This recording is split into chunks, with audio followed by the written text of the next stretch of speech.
Good morning, everyone. Welcome to ST Academy. Last time we have finished with our first topic of English, right? That was you have to give answer with the help of some clues. And today we are going to start with the second topic, that is writing familiar words correctly. What is meant by familiar words? What is meant by correctly?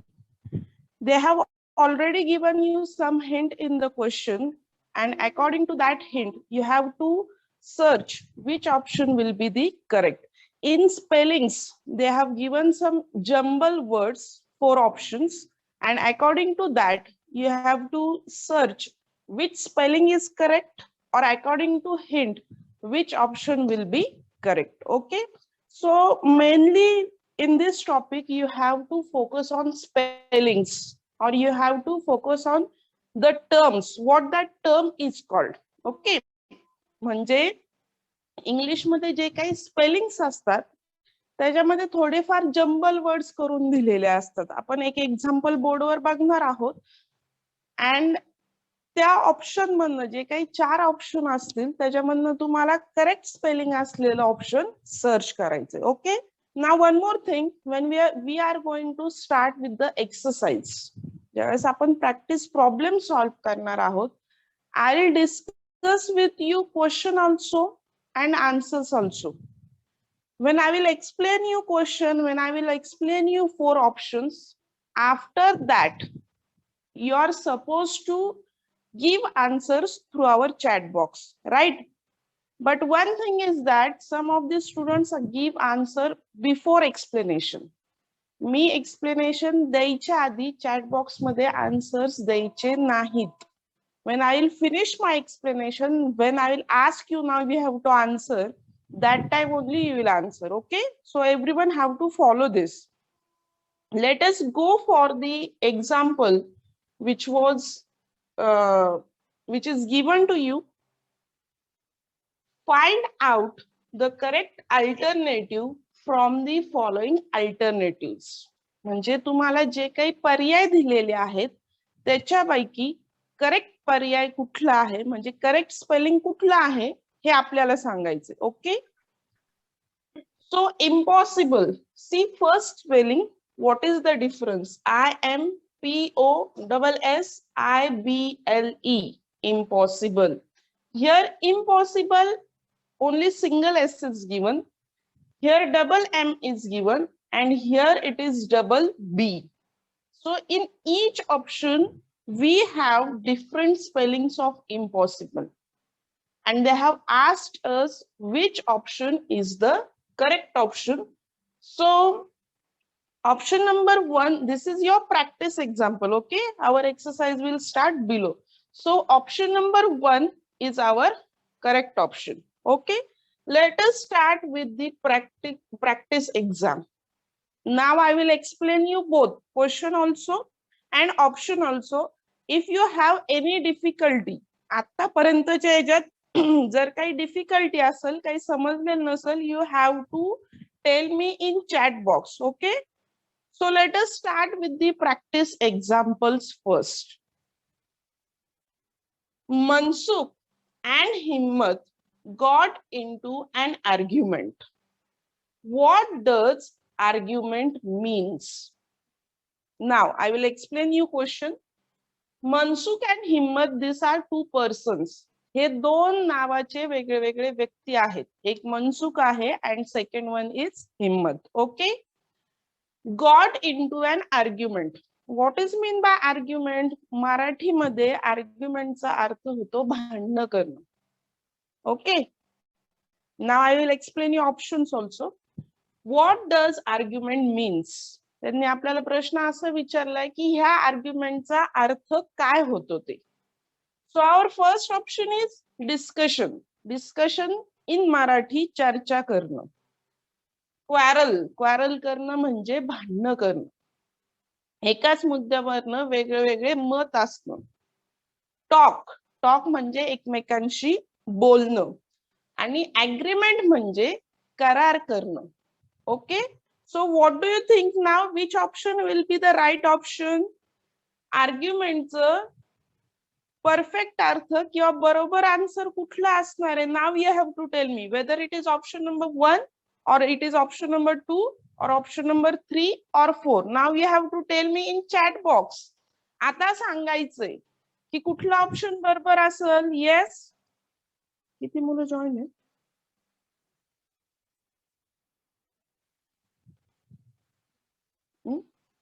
आलंय. Okay. Someone is saying option number 4. I will explain once again. Option number 4. Okay. See, argument. Argument करणं म्हणजे भांडण करणं. आपल्याला त्यांनी yes, someone is saying option number 2.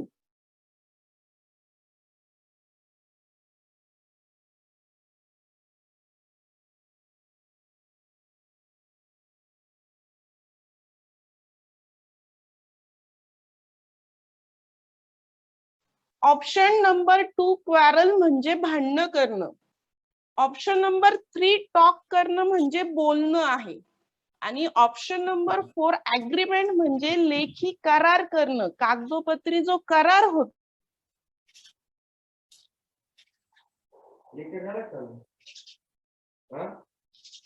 तू काय करायचं तुझं तुझं बघ ना.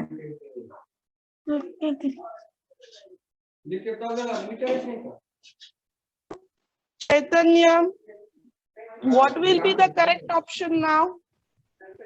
करेक्ट आन्सर कुठला असणार आहे. Tanishka and Chaitanya. What will be the correct option now? Yes, 2.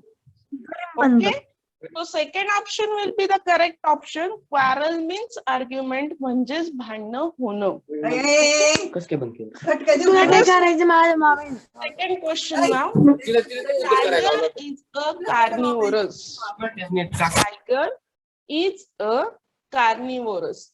Write the correct meaning of the double quoted word. Let me explain question.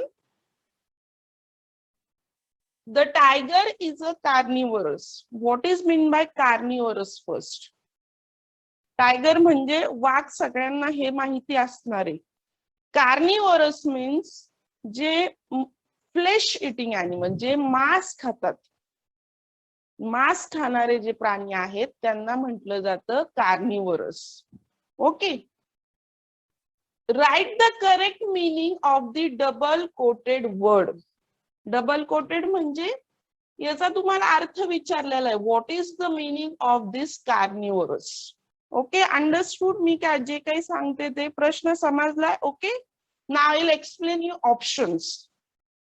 First option is grass eating animals, म्हणजे गवत खाणारे animals. Okay, grass eating animals. Second option insect eating animals, जे किडे खातात ते animals. Flesh eating animals, मांस खाणारे animals. आणि प्लांट इटिंग ॲनिमल्स, जे झाडं खातात ते animals. Okay, they have asked us meaning of carnivorous. So now which option will be the right. See, carnivorous means जे मांस खाणारे प्राणी असतात त्यांना म्हटलं जातं carnivorous animals. Yes, option number more. अजून सांगा. Yes, Shreya, Bhumika, which will be the correct option? Sanskruti, Chaitanya, right. Option number 3. Let us go for more explanation. Okay, why? Grass eating animals जे असतात, जे गवत खाणारे जे animals असतात प्राणी, त्यांना म्हटलं जातं herbivores. Herbivorous animals. Okay.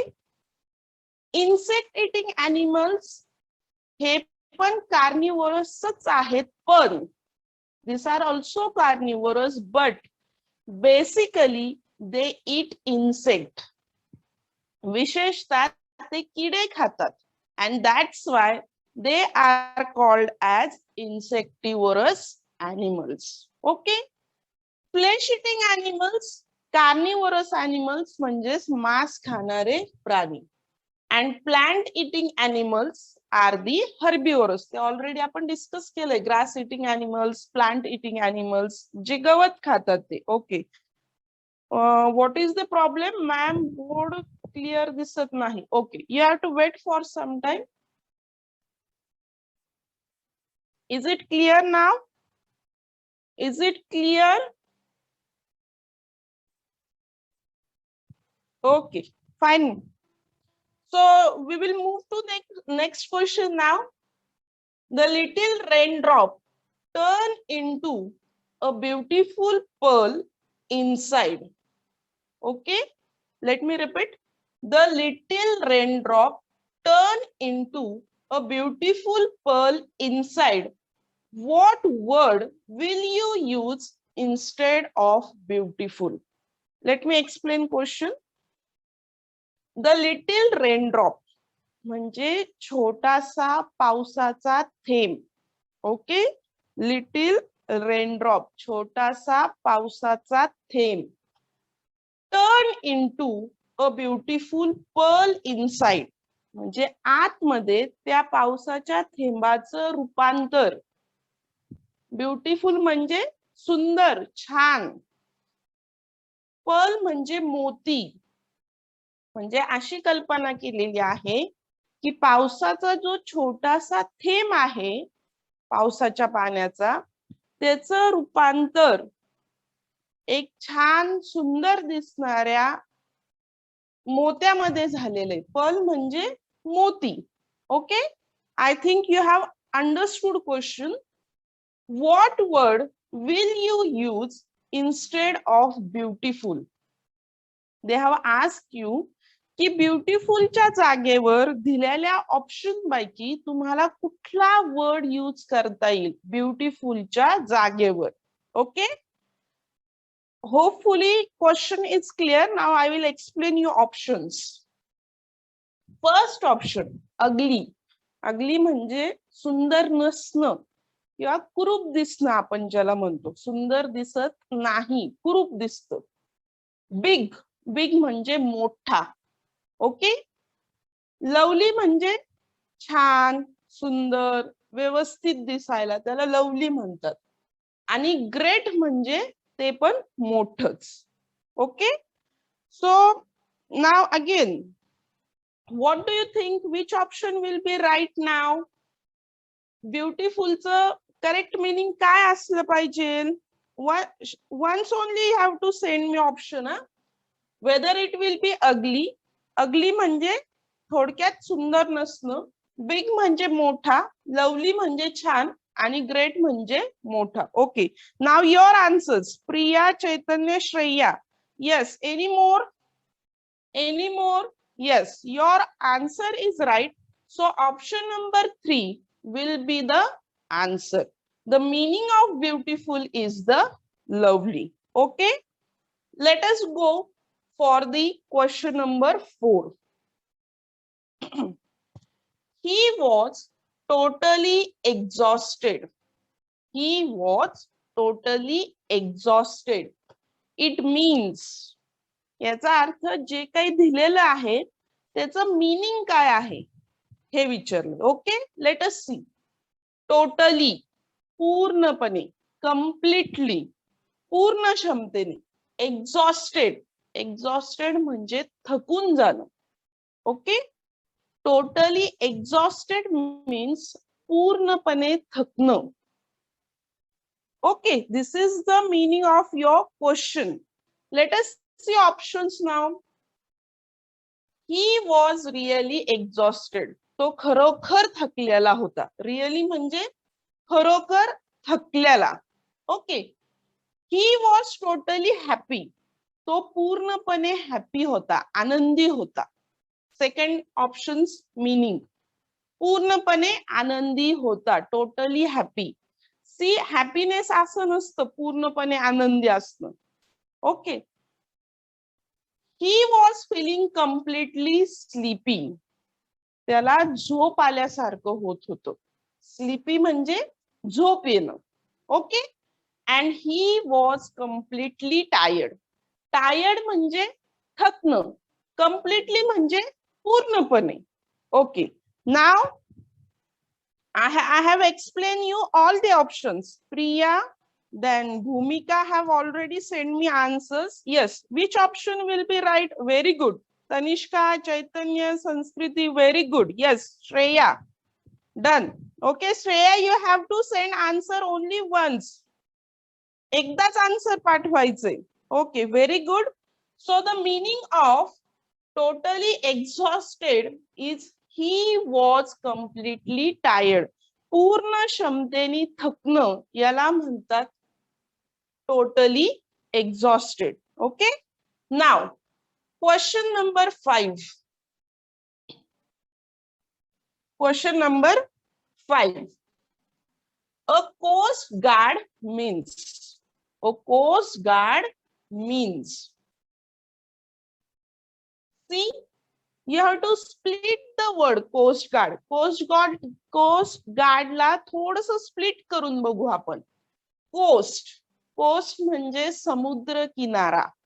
Okay, and guard you know like watchman it is, म्हणजे त्याच्यावर त्याची देखरेख करणारा माणूस, देखभाल करणारा, लक्ष ठेवणारे व्यक्ती. ओके, सो असा माणूस जो समुद्र किनाऱ्याची देखभाल करतो, देखरेख करतो, त्याचं रक्षण करतो, that is called as the coast guard.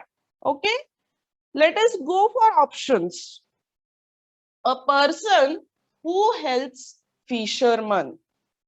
असा माणूस जो तिथं मासे पकडणारे माणसं असतात त्यांना मदत करणारा माणूस. फिशरमॅन म्हणजे जे मासे पकडणारे असतात ते, त्यांना मदत करणारा माणूस म्हणजे coast guard. Okay, first option.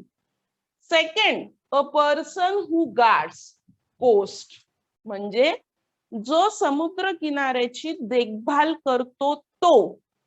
And alerts fisherman from any danger. जे मासेमारी करणारे लोक आहे त्यांना अलर्ट करतो, म्हणजे सतर्क करतो जर त्या समुद्र किनाऱ्यावर काही आपत्ती येणार असेल तर, किंवा तिथं जर काही प्रॉब्लेम क्रिएट होणार असेल, जर मासेमारी करणारे माणसं. See, do not send answers before my explanation. मी एक्सप्लेन करण्याच्या आधी कुणीही ऑप्शन सेंड करायचे नाही. When I started lecture, that time only I have warned you. Okay, so a coast guard is a person who guards the coast, जे समुद्र किनाऱ्याची देखभाल करतात, and alerts the fisherman from any danger. जर तिथं काही प्रॉब्लेम क्रिएट होणार असेल तर जे मासेमारी करणारे माणसं आहेत त्यांना ते अलर्ट करतात.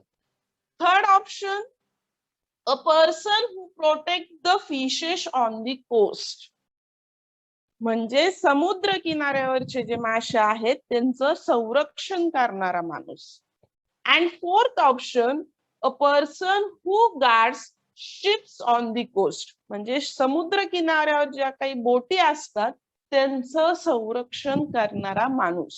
Okay, so these are the explanation of 4 answers, and now now you have to answer which option. Shreya, now you can answer to my question. Okay, Bhumika, Tanishka, Priya, very Chaitanya, Sanskriti, Shreya, yes, very good going on. Option number 2 is the right option. Okay, now question number 6. Let us go. See, if anyone is having any difficulty, कुणाला जर काही अडचण असेल तर let me know in chat box. I'll repeat question if you don't understand. So let us go for next question, that is the question number 6.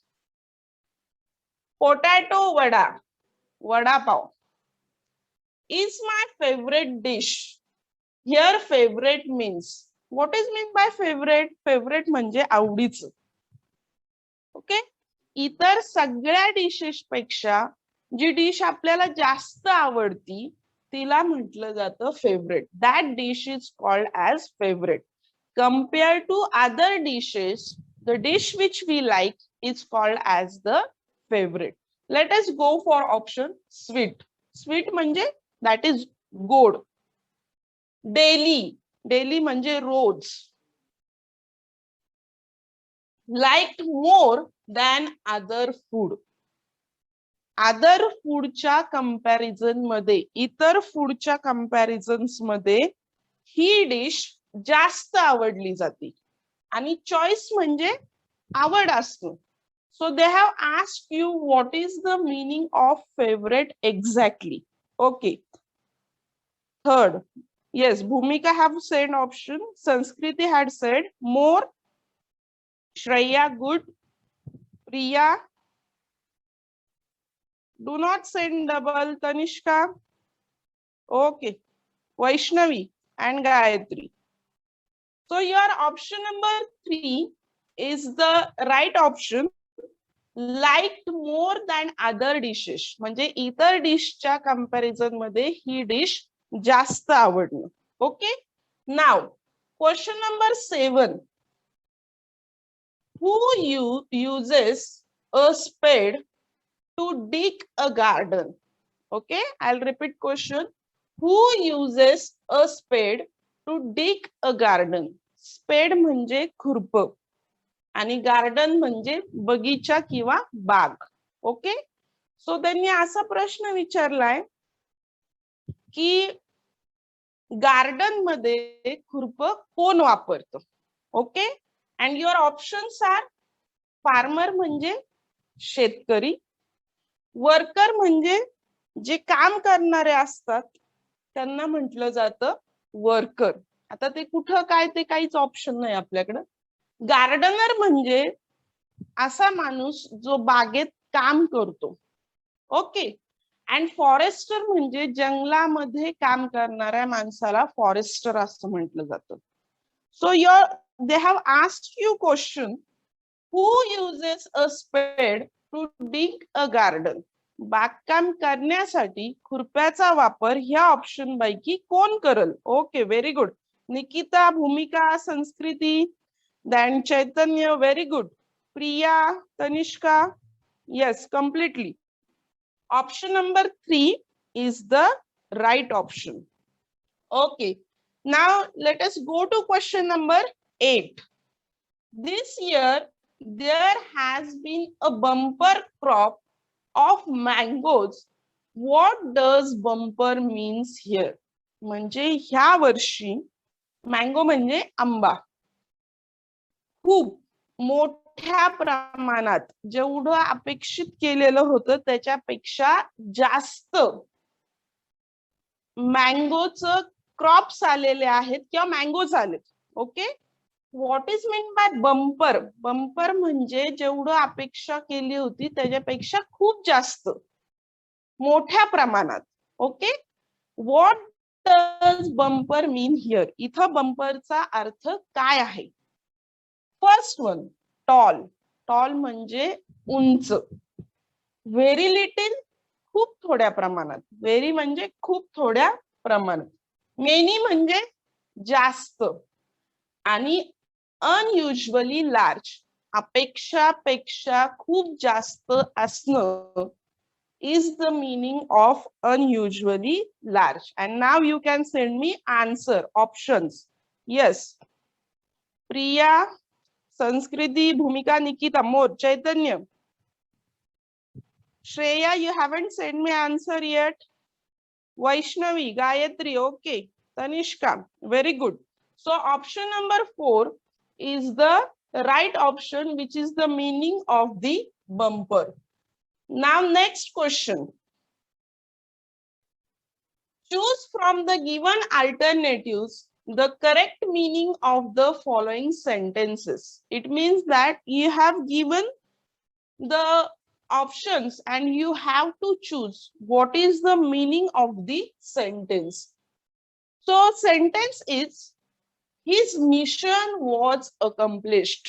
This is the sentence which is given to you. His mission was accomplished. म्हणजे त्याचं mission म्हणजे ध्येय.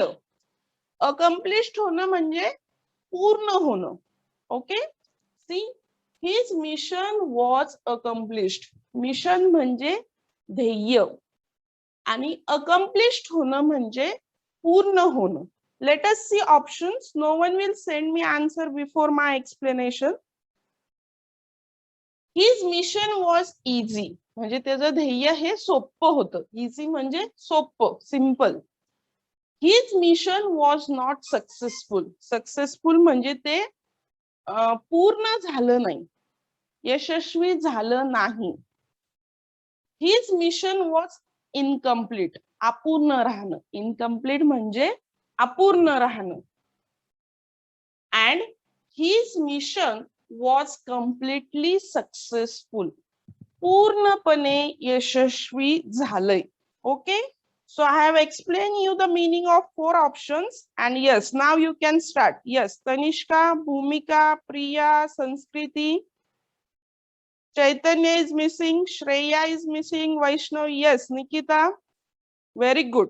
So your option number 4 is the right option. His mission was completely successful. म्हणजे आहे ना, हा म्हणजे पूर्ण झालंय. Okay. Next question number 4. Fill in the blanks. म्हणजे दिलेली रिकामी जागा आहे ती आपल्याला ऑप्शननी पूर्ण करायची. Let us go. The line where land sea appears to meet the sky is called. I'll repeat question. The line where land sea appears to meet the sky is called. अशी जागा जिथं जमीन किंवा समुद्र, लँड और ए, दिस is oblique, land और C, जमीन किंवा समुद्र आकाशाला मिळतात, त्या जागेला काय म्हणतात? सॉरी, त्या लाईनला काय म्हणतात? त्या रेषेला काय म्हणतात? ओके. अशी लाईन जिथं जमीन किंवा समुद्र हे आकाशाला मिळालेले आहेत असा आपल्याला भास होतो, त्या लाईनला इंग्लिश मध्ये काय म्हटलं जातं? Okay. I think question is clear to you. I will explain you the options. Sky line, जी आकाशावर लाईन असते ती स्काय लाईन. ओके. बॉर्डर म्हणजे सीमा. आपण दोन देशांमध्ये बॉर्डर असते. ओके. भारत पाकिस्तान, भारत चीन, अशा बॉर्डर असतात, सीमा. हॉरिझॉन, हॉरिझॉन म्हणजे जिथं आपल्याला भास होतो की जमीन किंवा समुद्र हे आकाशाला मिळालेले आहे, त्याला म्हटलं जातं horizon. And fourth option is the twilling. Twilling म्हणजे संध्याकाळ. ओके. इव्हिनिंग, ज्याला ट्विलिंग म्हणजे संध्याकाळ किंवा evening. I hope so you have understood the options. Yes, Bhumika right, Priya, Vaishnavi, where is Shreya, where is Chaitanya? Yes, Nikita, Tanishka. Okay. So option number 3 is the right option.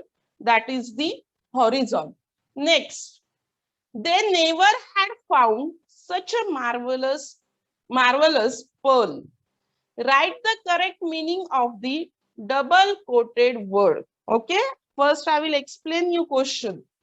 They never had found such a marvelous pearl.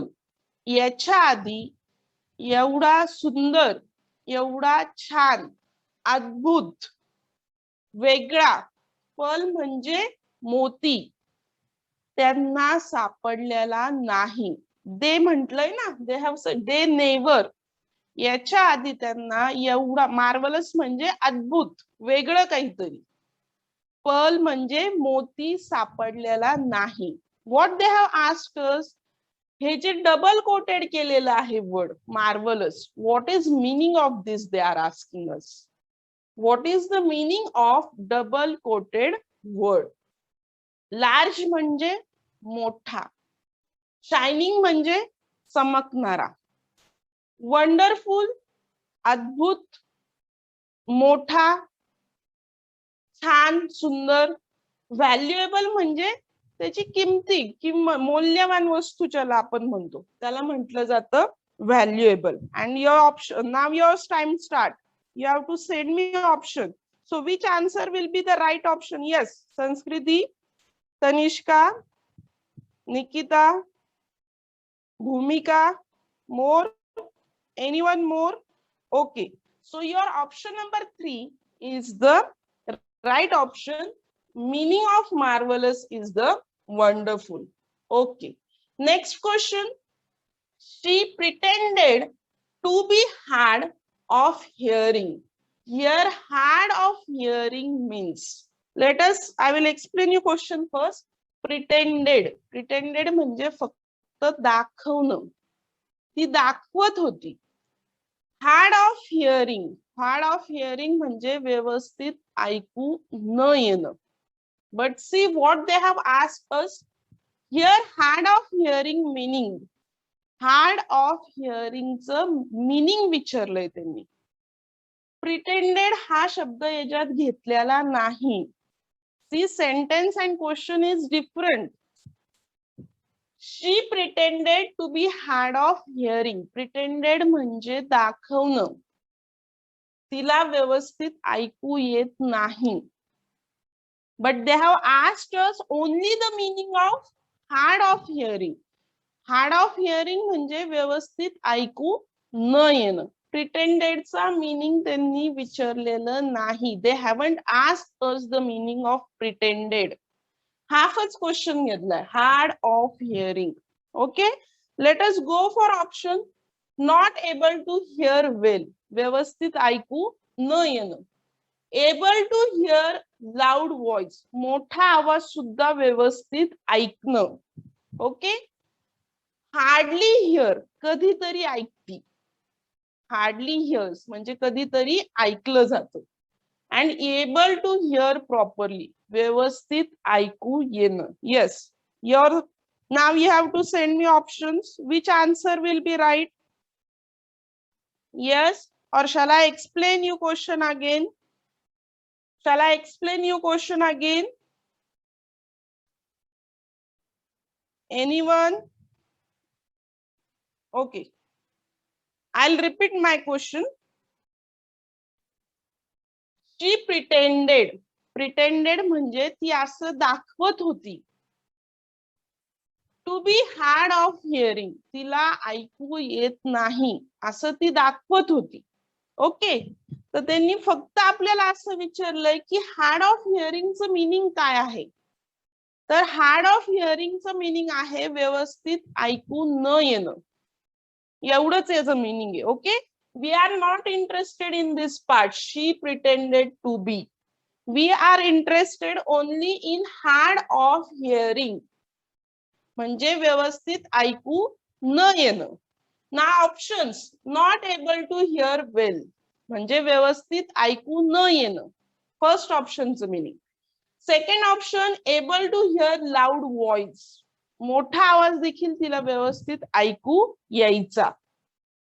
Third, hardly heirs, कधीतरी ऐकती, कुणी सांगितलेलं. Able to here properly, व्यवस्थित ऐकू येणं. Yes, what is the meaning of then hard of hearing? What is the meaning? Yes. Tanishka, we do not have option number 5. चारच option आहेत आपल्याकडं. संस्कृती, निकिता, भूमिका, Tanishka. Yes, option number 1.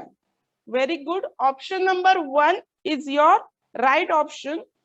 Anyone, if have any difficulty, please ask me. हे जर समजलेलं नसेल तर परत विचारा, but give answers. Okay, next question.